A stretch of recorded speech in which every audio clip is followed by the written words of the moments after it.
चुनाव आयोग द्वारा लोकसभा चुनाव की तारीख तय कर दी गई है। इसके बाद जिला प्रशासन भी अपनी तैयारियों में जुट गया है। अनेक व्यवस्थाएं पूरी कर ली गई हैं। इस बारे में जानकारी देते हुए जिला उपायुक्त नरेश नरवाल ने बताया कि निष्पक्ष व निर्भीक चुनाव करवाने के लिए जिला प्रशासन ने कमर कस ली है। वहीं पुलिस अधीक्षक वरुण सिंगला ने कहा कि अति संवेदनशील मतदान केंद्रों पर कड़ी सुरक्षा रहेगी और लगातार टीमें गश्त करती रहेंगी। उन्होंने कहा कि किसी भी अप्रिय घटना से निपटने के लिए पूरी व्यवस्था कर ली गई है। जिला उपायुक्त ने कहा कि भिवानी में प्रयास यह रहेगा कि अधिक से अधिक मतदान हो और दोबारा मतदान की कहीं नौबत न आए। इस प्रकार की तैयारियां की जा रही हैं। दोनों अधिकारियों ने कहा कि पड़ोसी राज्य के भिवानी सीमा से लगते जिलों के अधिकारियों से भी उन्होंने निरंतर संपर्क साध रखा है ताकि किसी भी तरह की अप्रिय घटना को रोकने के लिए दोनों राज्यों का आपस में सामंजस्य बना रहे। आज आप लोगों से जो इंटरेक्शन हुआ है, आपको पता ही है कि भाई हमारा इलेक्शन की नोटिफिकेशन हो गई है और भिवानी में इलेक्शन जो पार्लियामेंट का पड़ा है वो 6th फेज़ में होगा। पूरे हरियाणा में 6th फेज़ में है। उसकी नोटिफिकेशन 29 तारीख को होगी। 29 को नोटिफाई हो जाएगा और nomination last date of making nomination 6/5 को है, स्क्रूटनी 7 को है, विड्रॉल 9 को है और 25 को इलेक्शन होगा, काउंटिंग ऑफ वोट 4 को होगा। तो ये हमारा शेड्यूल रहेगा पूरे इलेक्शन का। आरओ आपको पता ही है कि आरओ अब भिवानी महेंद्रगढ़ के कईयों को कन्फ्यूजन था कि जी ये कॉन्स्टिट्यूंसी का नाम तो चेंज नहीं हो गया, कॉन्स्टिट्यूंसी का नाम वही है, भिवानी महेंद्रगढ़। बट आरओ हमारे जो भिवानी महेंद्रगढ़ के हैं वो आरओ महेंद्रगढ़ के डीसी होंगे और जो टोटल पोल है हमारे यहाँ के 4 कॉन्स्टिट्यूंसी एज डीओ, जो मैं आपकी बात कर रहा हूँ एज डीओ डिस्ट्रिक्ट इलेक्शन अफसर, हमारी 4 कॉन्स्टिट्यूंसी हैं, जिसमें एक कॉन्स्टिट्यूंसी हमारी बौड़ीखेड़ा हिसार में लगती है, 3 कॉन्स्टिट्यूंसी हमारी भिवानी महेंद्रगढ़ में लगती है। तो लगभग हमारी तीनों कॉन्स्टिट्यूंसीज़ में, चारों कॉन्स्टिट्यूंसीज़ में जो कि एज डीओ हैं यहाँ 2 लाख प्लस की हमारी वोट्स हैं। और इस स्टेज पे जो अब मॉडल कोड ऑफ कंडक्ट लगा है, उस model of code of conduct के बाद क्या क्या हमारी ड्यूटीज़ हैं, क्या क्या रेस्पॉन्सिबिलिटीज़ हैं from the district administration point of view, from the point of view of the political parties, क्या डूज़ हैं क्या डोंट्स हैं, उसके लिए administration is already geared up. Administration ने काम शुरू कर दिया है। जैसे आपको भी पता होगा, होर्डिंग्स हैं, गवर्नमेंट की पॉलिसीज़ हैं, गवर्नमेंट के जितने भी प्रोग्राम्स हैं वो अब एक न्यूट्रल और लेवल प्लेइंग फील्ड पे आ जाएंगे। सारी जो पार्टियां हैं, जितनी भी पार्टियां हैं, जितने भी कैंडिडेट हैं हमारे, वो इक्वल लेवलिंग फील्ड पे होंगे। और इसमें डिफेसमेंट ऑफ प्रॉपर्टी एक्ट की भी अवेयरनेस हमने शुरू कर दी है। स्विप एक्ट में से होंगे, तब भी हमारा कोई रिपोर्ट नहीं हुआ था। वो एक रिकॉर्ड बना था भिवानी में, तब भी मैं यहाँ डिप्टी डिस्ट्रिक्ट इलेक्शन अफसर था, आज डिस्ट्रिक्ट इलेक्शन अफसर। तो कोशिश हमारी रहेगी कि कोई रिपोर्ट ना हो, पीसफुल हो, लोगों को फेथ हो, ट्रांसपेरेंसी से हो और मिनिमम हमारी यहाँ पे कंप्लेंट हो। उसका रिड्रेसल सिस्टम हमने विजिल का सिस्टम है, या हमारी जो एक वॉचफुल सिस्टम है इनकोर का, जिसके अंदर की जो परमिशंस वगैरह लेनी है लोगों ने, तो वो हमने आइडेंटिफाई की है। हेलीकॉप्टर की परमिशन डीओ की होगी, बाकी सारी परमिशन हमने एआरओ के थ्रू करा रही हैं। चाहे माइक की परमिशन है, चाहे साउंड सिस्टम की है, चाहे गाड़ियों की परमिशन है, चाहे रैली की परमिशन है, उसका आप भी देख ही रहे हो कि प्रेस नोट के माध्यम से हम लोगों का अवेयर करते रहेंगे। सिक्योरिटी का जहाँ तक है, वो भी हमने ऑलरेडी जो हमारी डिमांड है सिक्योरिटी की, वो हमने डिमांड कर दी है। 12 कंपनी हमने मांगी हैं, तो उसकी भी हमारी कोशिश ये रहेगी कि हर आदमी बाहर निकल के आए, वोट डाले और बिल्कुल एक फेयर सिस्टम वोटिंग का रहे। ईवीएम का है, उसकी जो एफएस क्लियरेंस है उसकी, वो हमने ऑलरेडी कर दी है। अब फर्स्ट रैंडमाइजेशन होगा और फर्स्ट रैंडमाइजेशन में वो ये डीओ के लेवल पे होगा। उसके अंदर हमारी जो मशीनें हैं वो कॉन्स्टिट्यूंसी वाइज चली जाएंगी और पोलिंग का जो है, पोलिंग बूथ का, वो हम शेयर करेंगे पॉलिटिकल पार्टी से भी।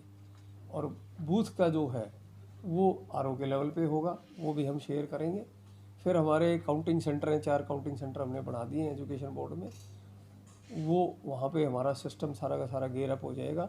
जैसे ही हमारी रैंडमाइजेशन होगी और मशीनें चली जाएंगी वहाँ पे, तो वहाँ से हमारा सिस्टम चालू हो जाएगा।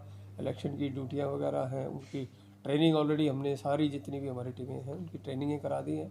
पोलिंग अफसर और प्रिजाइडिंग अफसर रैंडमली हम ईवीएम की ट्रेनिंग दे रहे हैं लोगों को, बट ये भी एक जब पिन पॉइंटेड हो जाएंगी टीमें तो उनकी भी हैंड्स ऑन हम कराएंगे। और क्योंकि अभी ईवीएम में, जैसे पंचायत में भी देखा है आपने, कि कोई हमें दिक्कत नहीं आई, ईवीएम में बढ़िया इलेक्शन हुआ था और कोई कंप्लेंट नहीं आई। तो वही हमारी कोशिश रहेगी कि हम बढ़िया से बढ़िया फेयर और ट्रांसपेरेंट इलेक्शन कराएं, लोगों का फेथ हो। और लॉ एंड ऑर्डर पॉइंट से भी हम पूरे गियर अप हैं। एसपी साहब बता देंगे, फिर आपके कोई क्वेश्चन हैं तो वो ले लेंगे। हमारे ज़िले का बहुत बढ़िया एक परसेंटेज पिछली बार भी रहा था, 70+ रहा था, स्टेट की एवरेज 63 थी। इस बार भी हमारी कोशिश जो स्वीप एक्टिविटीज़ हमने की हैं, उस स्वीप एक्टिविटीज़ में चाहे हमारा यहाँ का इलेक्शन के इन्वेस्टर बढ़ाने की बात हो, चाहे हमारे स्कूलों की बात हो, या हमारी जो अधिकारियों के लेवल पे ARO के लेवल की बात हो, वो एक्टिविटीज़ हमारी जारी हैं कंटिन्यूस।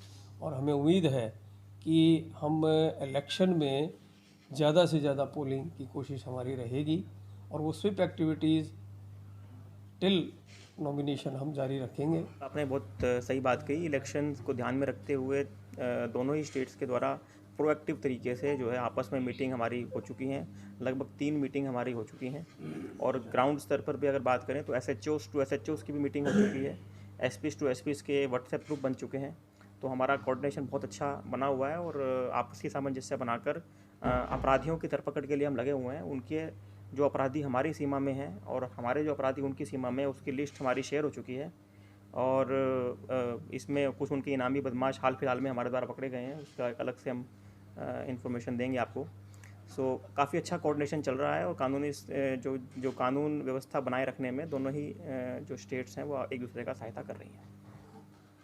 कलेक्टर लेवल पे भी होगी मीटिंग। हमारी वीडियो कॉन्फ्रेंस हुई है। अभी राजस्थान का इलेक्शन हुआ था, तब भी काफ़ी इफेक्टिवली हमने नाके लगाए थे और नाकों के ऊपर भी CCTV लगाए थे। राजस्थान की तरफ से CCTV लगे थे, तो उनके इलेक्शन में भी कोई डिस्टर्बेंस ना यहाँ से हुई ना वहाँ से मूवमेंट हुई। बड़ा इफेक्टिवली हमने इंटर स्टेट की मूवमेंट में भी कंट्रोल किया था। पहले होता था काफ़ी। हमने ऑलरेडी वीविंग टीम बना दी, वीडियो वीविंग टीम्स बनाई हुई हैं, उसकी टीमें बना दी हैं। और वो टीमें जो भी स्पीच होगा, जो भी कैंडिडेट जहाँ जाएगा और इवन जो भी वो खर्चा करेगा, उस खर्चे की भी सारी वीडियो रिकॉर्डिंग होगी और वीडियो एनालिसिस की टीमें भी बनाई हैं। जैसे जैसे वीडियो टीम आएंगी उसका एनालिसिस भी होगा कि भी इस आदमी ने रैली की है तो इसका कितना अप्रॉक्सीमेट खर्चा हुआ है। तो खर्चे पे भी हमारा कंट्रोल रहेगा। जो 98 लाख का है पार्लियामेंट का खर्चा, उसके ऊपर हम पूरा कंट्रोल रखेंगे। वो टीमें 2 इसलिए बनाई है, एक वीडियो व्यूइंग टीम, एक वीडियो एनालिसिस की टीम है। एनालिसिस वो अलग से करेंगे, जैसे वीडियो करके आए वो सबमिट कर देंगे, उसका एनालिसिस होगा, फिर हम अपने हिसाब से उसका खर्चा कैलकुलेट करेंगे। और उसमें असिस्टेंट एक्सपेंडिचर ऑब्जर्वर लगा दिया, उसमें टीमें लगी हैं हर कैंडिडेट का, क्योंकि कैंडिडेट का खर्चा नॉमिनेशन से वाले दिन से शुरू होगा, पार्टी का खर्चा आज से शुरू हो जाएगा। जैसे model of code of conduct लग गया, पार्टी का खर्चा चालू हो गया। सर खर्च से ज़्यादा होता है कई। इलेक्शंस को फ्री एंड फेयर तरीके से कंडक्ट कराने के लिए कुल 912 पोलिंग स्टेशंस हमारे भिवानी ज़िले में रहेंगे। 4 असेंबली कॉन्स्टिट्यूंसीज जो हैं उसके अंदर ये पोलिंग बूथ्स रहेंगे। इसमें 137 पोलिंग बूथ्स आफ्टर जो हमारा सर्वे हुआ है जॉइंट, उसके बाद वल्नरेबिलिटी मैपिंग होती है, उसके हिसाब से हमने वल्नरेबिलिटी मैपिंग में इसको रखा है। टोटल हमारे पास 57 पेट्रोलिंग पार्टीज़ हमने इन बूथ्स के ऊपर निगरानी रखने के लिए पोलिंग के टाइम पर हमने बनाई हैं। और साथ ही साथ हमने स्टैटिक सर्वेलेंस टीम्स करीब 14 और फ्लाइंग स्क्वाड टीम्स 22 हमने जो है वो इसमें बनाई हैं। कुल फोर्स जो है वो लगभग 2700 के संख्या में जो है फोर्स डिप्लॉयड होगी। तकरीबन 18 कंपनीज जो डिस्ट्रिक्ट और बाहर से जो फोर्स आएगी उनके लिए, बाकी होम गार्ड्स जो है वो रहेंगी। ये पर्याप्त मात्रा में जितने भी इलेक्शन कमीशन के जो गाइडलाइंस हैं जो और वल्नरेबिलिटी को ध्यान में रखते हुए पर्याप्त मात्रा में हमें इतनी फोर्स है, जो कि हमें विश्वास है कि हमें ऊपर से जो रिक्वायरमेंट हमने प्रोजेक्ट की है वो मिल जाएगी और एक फ्री एंड फेयर हम पोलिंग जो है वो कराएंगे। ऑलरेडी हमारे 17 इंटर स्टेट नाके वो चल रहे थे। 1 मार्च से उस पर चेकिंग भी इस प्रकार से शुरू हो गई थी और हमारी अच्छी धरपकड़ भी हुई है। हमारे पास जो कुछ लिकर स्मगलिंग के थे, जो पंजाब से जो लिकर स्मगल हो रही थी, ऐसे हमारे 2 बड़े केस पकड़े हैं। करीब 8,000 के करीब हमने टोटल जो पेटी जो शराब की होती हैं वो हमने जब्त की है अब तक हमारे उस पर, और 14-15 किलो गांजा भी उस पर हमने बरामद किया है। तो हमारी टीमें लगातार प्रॉपर विजिल के साथ काम कर रहे हैं और अब SST के ऊपर हम प्रॉपर इसको वीडियोग्राफी के साथ हम इस नाका चेकिंग वगैरह को सुनिश्चित करेंगे ताकि किसी प्रकार का इन्फ्लुएंस जो है, चाहे वो मनी का हो, चाहे वो ड्रग्स का हो या लिकर का हो, वो इलेक्शन पे ना आए।